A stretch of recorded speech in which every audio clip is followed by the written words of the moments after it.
வணக்கம் குரு ஜோதிடம் சேனல் நேயர்களே, நான் உங்கள் அன்பான சயின்டிபிக் வேதிக் அஸ்ட்ராலஜர் அஸ்ட்ராலஜி பேசுகிறேன். நல்லது நினைப்போம், நல்லதே நடக்கும். இந்த வீடியோல துலாம் ராசி 2024 ஆகஸ்ட் மாசம் எப்படி இருக்க போகிறது என்று பார்க்க போறோம். அதற்கு முன்னாடி நம்மளுடைய சேனல் ஃபர்ஸ்ட் டைம் வரவங்க மறக்காம சப்ஸ்கிரைப் பண்ணுங்க. ஃப்ரெண்ட்ஸ் அண்ட் ரிலேட்டிவ்ஸ்க்கு உங்க பிடித்த வீடியோஸை ஷேர் பண்ணுங்க. இப்ப பாத்தீங்கன்னா துலாம் ராசிக்கு ஆகஸ்ட் மாசம் எப்படி இருக்க போகுதுன்னு பார்க்க முன்னாடி கிரக அமைப்புகள் எப்படி இருக்குன்னு பாக்குறோம். இப்ப பாத்தீங்கன்னா ஆண்டு கிரகமாகிய சனி 5ஆம் இடத்திலே நீடித்திருக்கிறார். ராகு 6ஆம் இடத்துல இருக்கிறார். கேது 12ஆம் இடத்திலேயே நீடித்திருக்கிறார். அதே சமயத்துல குரு 8ஆம் இடத்திலே நீடித்திருக்கிறார். ஆண்டு கிரகத்துல எந்தவித மாற்றமும் இல்லை. மாத கிரகம் பாத்தீங்கன்னா சுக்கிரன், ராசி அதிபதியாக சுக்கிரன் 11ஆம் இடத்துல இருக்கிறார். மாச கடைசியில், அதாவது ஆகஸ்ட் 25ஆம் தேதி 12ஆம் இடத்துக்கு வருகிறார், நீச்சம் அடைகிறார். இருந்தாலும் குருவின் பார்வையினால நீச்ச பங்கம் பெற்று கேதுவோட சேர்கிறார்.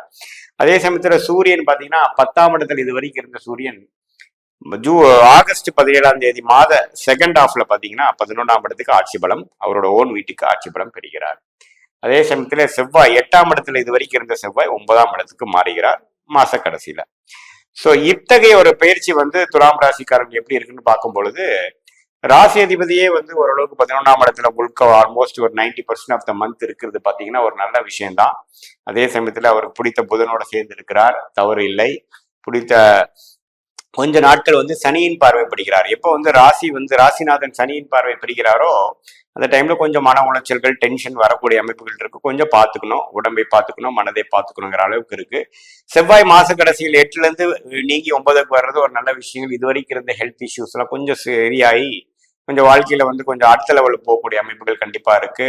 துலாம் ராசிக்காரர்கள் 8ல குரு இருந்து சில நிதி விஷயத்துல எல்லாம் கொஞ்சம் முடங்கின மாதிரி ஒரு விஷயமாகவும், நிறைய விரயங்களும், கொஞ்சம் வெளிநாடு வெளி மாநிலம் போகக்கூடிய எக்ஸ்பென்சஸ் தான் பாத்தீங்கன்னா நிறைய டிராவலிங் எக்ஸ்பென்ஸ் அது மாதிரி கொடுத்துட்டு இருந்த விஷயங்கள் கொஞ்சம் நல்ல மாற்றத்தை கொடுக்கக்கூடிய அமைப்புகள் உண்டு. அதே சமயத்துல பாத்தீங்கன்னா 5ஆம் இடத்துல சனி இருக்கிற விஷயங்கள் பாத்தீங்கன்னா புத்திர விஷயத்துல கொஞ்சம் கேர்ஃபுல்லா இருக்கணும். குழந்தைங்களுக்கு சில விஷயங்கள் செய்து கொடுக்கறதுல கேர்ஃபுல்லா இருக்கணும். மெனக்கெடுதல் அது மாதிரி விஷயங்கள் இருக்கு. அதே சமயத்துல 6ஆம் இடத்துல ராகு இருந்து உடம்பு அது மாதிரி சில நோய்கள்ல ஒரு கட்டுக்கோப்புல வச்சிருக்கக்கூடிய அமைப்புகள் இருக்கு. அது தவறு இல்லை. அதே சமயத்துல இப்போ மெயினா பாத்தீங்கன்னா அந்த சூரியன் 10ஆம் இடத்துல வரைக்கும் இருந்தது 11ஆம் இடத்துக்கு வருது. பாத்தீங்கன்னா கடந்த ஒரு மாதம் நீங்க என்ன ஒரு முயற்சி எடுத்து சில தொழில் விஷயமாவோ ஒரு வியாபார விஷயமாவோ பண்ணதுக்கு ஒரு நல்ல லாபம் வரக்கூடிய ஒரு மாதம். குறிப்பாக செகண்ட் ஹாஃப்ல ஆகஸ்ட் மாசம் உங்களுக்கு கிடைக்கக்கூடிய அமைப்பு இருக்கு. ஏன்னா சூரியன் 11ஆம் இடத்துக்கு வர்றது கொஞ்சம் தப்பு இல்லை. இருந்தாலும் சில நாட்கள் ஒரு சனியின் பார்வை பெறும் பொழுது கொஞ்சம் கைக்கு வந்தது வாய்ப்பு வரலைங்கிற மாதிரி சில விஷயங்கள் கொடுக்கக்கூடிய அமைப்பு இருக்கு. இப்போ பொதுவாக ஜூலை மாதம் போட்ட நீங்க எஃபோர்ட்ஸ்க்கு இப்ப சில முயற்சிகளுக்கு தக்க பலன் கொடுக்கக்கூடிய ஒரு மாதமாக ஆகஸ்ட் மாசம் கண்டிப்பாக துலாம் ராசிக்காரர்களுக்கு உண்டு. குரு 8ஆம் இடத்துல இருந்து வெளிநாடு விஷயங்கள், பங்கு சந்தை அது மாதிரி சில விஷயங்கள்லாம் கொஞ்சம் உங்களுக்கு ஆர்வமும் சில விஷயங்கள் கொடுக்குறாருங்க. குடுக்கல் வாங்கல கொஞ்சம் கேர்ஃபுல்லா இருக்கணும். ஏன்னா குரு 8ல இருக்கிறனால பாத்தீங்கன்னா நிதி போட்ட கொடுத்தது ஒரு பக்கம் போனது ஒன் வே டிராபிக் மாதிரி இருந்து திரும்பி வராம வரக்கூடிய அமைப்புகள் இருக்கு. புதுசா வரவங்களோட பழக்கத்தை கொஞ்சம் பார்த்துக்கணும். அதே சமயத்துல கொஞ்சம் 5ஆம் இடத்துலயே சனி இருக்கிறதுனால கொஞ்சம் பூர்வ புண்ணிய ஸ்தானம் பெற்றுக்கனால கொஞ்சம் அப்பப்போ பாத்தீங்கன்னா நீங்க உங்களுடைய குலதெய்வ கோயிலுக்கு போயிட்டு வர்றது ஒரு நல்ல மனசுல ஒரு நல்ல நிம்மதியை கொடுக்கும்.